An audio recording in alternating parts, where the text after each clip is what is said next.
Salam hörmətli izləyicilər, videoya xoş gəldiniz. Bu videoda 39-cu sualın izahına baxacağıq. 2025-ci il qəbul sualıdır.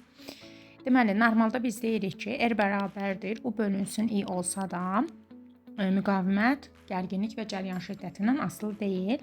Naqilin müqaviməti ρL bölünsün S şəklində naqilin uzunluğundan, kəsrinin sahəsindən, xüsusi müqavimətindən asılıdır. Lakin məsələdə 3 naqil deyir. Deməli, 3 fərqli materialdan ya da ki, 3 fərqli uzunluqda, sahədə olan naqillər verilmişdir və onların müqavimətlərini müqayisə etməyimizi istəyir. Biz artıq bu düstura müraciət edə bilərik.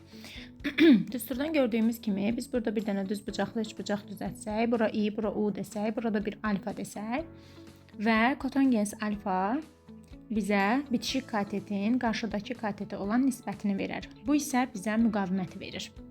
Deməli, biz baxacağıq bucağın kotangensinə. Və kotangens alfa birinci rübdə azalan funksiyadır. Yəni, bucaq nə qədər kiçik olsa, onun qiyməti o qədər çox olur. Ona görə də R1 böyük olacaq R2-dən, o da böyük olacaq R3-dən.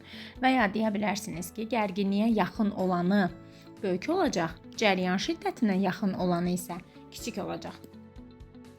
Qeyd edeyim ki, əgər siz proqramı tam bitirmisinizsə və 4 aylıq sisteminə təkrara ehtiyac duyursunuzsa, sizin üçün təklifim mövcuddur.